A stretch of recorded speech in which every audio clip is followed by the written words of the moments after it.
భయపడవద్దు, జడియవద్దు, నేను నీకు తోడై ఉంటాను. నీవు అడుగు పెట్టిన స్థలమును నేను నీకు అప్పగిస్తాను.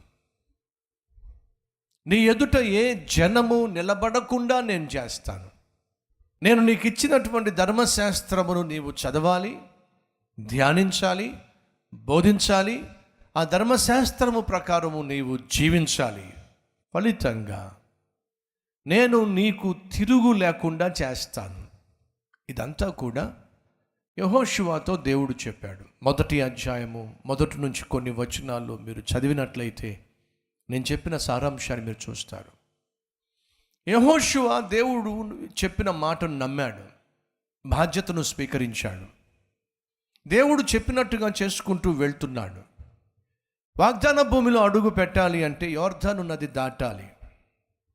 యోర్దాను నదికి ఆనుకొని ఉన్నది ఒక బహుశక్తివంతమైనటువంటి పట్టణము. ఆ పట్టణము పేరు యెరికో. ఆ యెరికో పట్టణము గొప్ప ప్రాకారములు కలిగిన పట్టణము. ఏ ఒక్కడూ కూడా యెరికో పట్టణంలో అడుగు పెట్టడానికి అవకాశము లేనంత ఎత్తైనటువంటి ప్రాకారము, 2 ప్రాకారములు ఆ యెరికో పట్టణం చుట్టూ ఉన్నాయి. యెరికోని జయిస్తే తప్ప వాగ్దాన భూమిలో అడుగు పెట్టడం సాధ్యం కాదు. కాబట్టి దేవుడు సెలవిచ్చాడు, యోర్దాను నది దాటి యెరికోను జయించి వాగ్దాన భూమిలో అడుగు పెట్టండి. ప్రియ సహోదరి సహోదరులు, యెరికో అనగా లోకం. లోకంలో ఉన్నది నేత్రాశ, శరీరాశ, జీవపు డంబం. ఈ నేత్రాశ, శరీర ఆశ, జీవపు డంబము, ఈ 3 ఎవరిలో ఉంటవో వారిలో దేవుడు ఉండే ఛాన్స్ లేదు.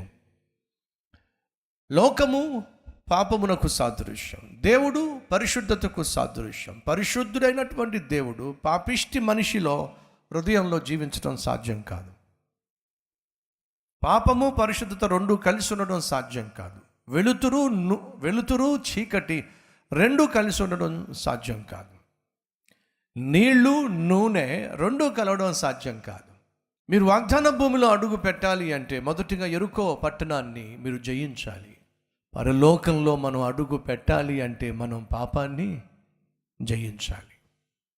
నేత్రాశ అనగా నేత్రాల్లో ఉన్నటువంటి పాపం, కళ్ళల్లో ఉన్నటువంటి కామం.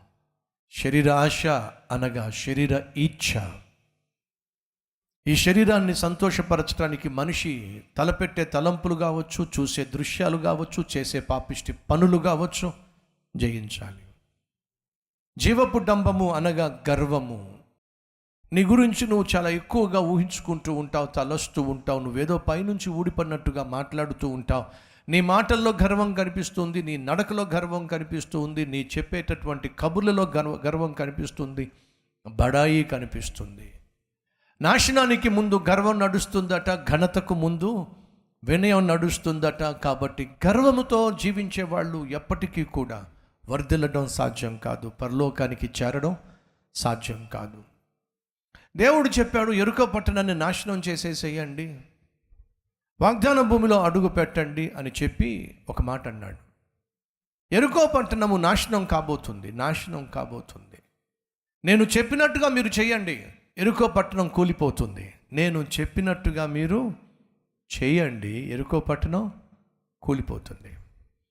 దేవుడు చెప్పినట్టుగా మనం చేస్తే యెరికో పట్టణం కూలిపోతుంది. అంటే అర్థం ఏంటి తెలుసా? మన జీవితంలో సైతాను నిర్మించినటువంటి పాపిష్టి జీవితం నిలువునా కూలిపోతుంది ఎప్పుడు వాక్యానుసారంగా మనం జీవిస్తే. ఈరోజు మనలో అనేక మంది జీవితాల్లో సైతాను గూడు కట్టుకొని నివసిస్తున్నాడు. వాక్యం వింటున్న సహోదరి సహోదరుడా, నీ జీవితంలో సైతాను స్థావరము వేసుకొని సింహాసనం కట్టుకొని నీలో నివసిస్తున్నాడు. కాబట్టి వాడు చెప్పినట్టుగా నువ్వు చేస్తున్నావు. వాడు నీలో ఉన్నాడు గనుక, నీలో స్థిర నివాసం చేస్తున్నాడు గనుక, వాడు నిన్ను నడిపిస్తున్నాడు గనుక, వాడు కూర్చోమంటే నువ్వు కూర్చుంటున్నావు, వాడు తాగమంటే నువ్వు తాగుతున్నావు, వాడు తిరగమంటే నువ్వు తిరుగుతున్నావు, తిట్టమంటే తిడుతున్నావు, తన్నమంటే తంతున్నావు. ఇది నీ తంతు. ఎందుకో తెలుసా? సైతాను నీలో స్థిర నివాసం చేస్తున్నాడు. ఎవరిలో సైతాను ఉంటాడో వారిలో దేవుడు ఉండడు. ఎవరిలో దేవుడు ఉంటాడో వారిలో సాతాను ఉండడు. ఈరోజు నా ప్రశ్న, నువ్వు ఆత్మానుసారంగా జీవిస్తున్నట్లయితే నువ్వు పరలోకానికి వెళ్తున్న వ్యక్తివి. నువ్వు శరీరానుసారంగా జీవిస్తున్నటువంటి వ్యక్తి అయినట్టయితే నరకపు పొలిమేరలో తిరుగుతున్న వ్యక్తివి. నా మాట నీకు అర్థమైందా? నువ్వు సైతాను చెప్పినట్టుగా నువ్వు చేస్తున్నట్లయితే నువ్వు నరకపు పొలిమేరల్లో తిరుగుతున్నావు. దేవుడు చెప్పినట్టుగా నువ్వు చేస్తున్నట్లయితే పరలోకపు దారిలో నువ్వు ప్రయాణం చేస్తున్నావు. ఆనాడు దేవుడు యెరికో పట్టణమును గూర్చి సెలవిచ్చింది ఏమిటంటే, నేను చెప్పింది మీరు చెయ్యండి, యెరికో కూలిపోతుంది.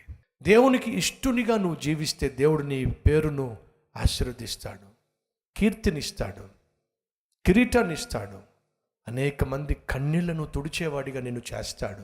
యెహోషువ వలె నీ తోడు కలిగి నేను కీర్తిని సంపాదిస్తానయ్యా, నిన్ను మహిమపరుస్తానయ్యా. నీకు ఇష్టం లేనిది ఏది కూడా నా జీవితంలో ఉండకుండా చెయ్యయ్యా. తెలిసి తెలిసి నేను చేస్తున్న తప్పులను జయించే శక్తినివ్వయ్యా. యెరికో నా జీవితంలో కూలిపోవాలయ్యా. ప్రార్థన చేద్దామా? దేవుడు ఈరోజు నాతో మాట్లాడాడు. దేవునికి ఇష్టమైన ఇల్లాలిగా నేను జీవించాలి, దేవునికి ఇష్టమైన భర్తగా నేను జీవించాలి, దేవునికి ఇష్టమైన తల్లిగా, తండ్రిగా, కొడుకుగా, కూతురుగా నేను జీవించాలి. ఆశపడుతున్నాను, నా కోసం ప్రార్థన చేయండి అన్నవారు ఉన్నట్లయితే మీ హస్తాన్ని ప్రభు చూపిస్తారా? ఉన్న చోటే.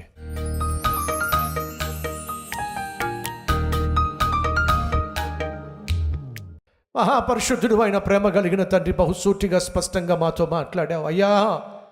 నీకు ఇష్టునిగా జీవించాలే తప్ప నీకు కష్టాన్ని, బాధను పుట్టించేవానిగా కాదు. నువ్వు తోడుగా ఉంటే వర్ధిల్లుతావు నాయన. నువ్వు తోడుగా ఉంటే ఆశీర్వదించబడతావు నాయన. నువ్వు తోడుగా ఉంటే మంచి పేరు సంపాదిస్తావు నాయన.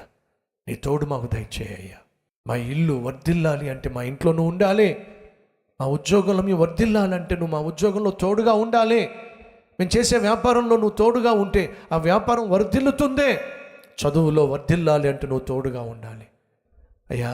ఒక ఇల్లాలిగా, ఒక భర్తగా, తల్లిగా, తండ్రిగా, కొడుగ్గా, కూతురుగా వర్ధిల్లాలి అంటే నువ్వు మాకు తోడుగా ఉండాలి. నువ్వు మాకు తోడుగా ఉండాలంటే పరిశుద్ధంగా మేము జీవించాలి. అట్టి జీవితం మాకు దయచేయమని, కుటుంబానికి, చుట్టూన్న సమాజానికి ఆశీర్వాదకరంగా మమ్మల్ని మార్చమని యేసు నామం పేరట వేడుకుంటున్నాం తండ్రి. ఆమెన్.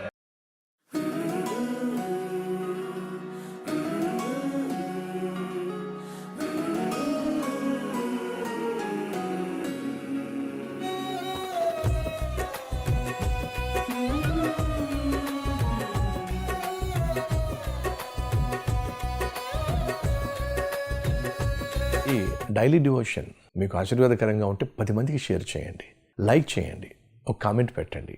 దేవుడు మీకు తోడై ఉండును గాక. షలోమ్.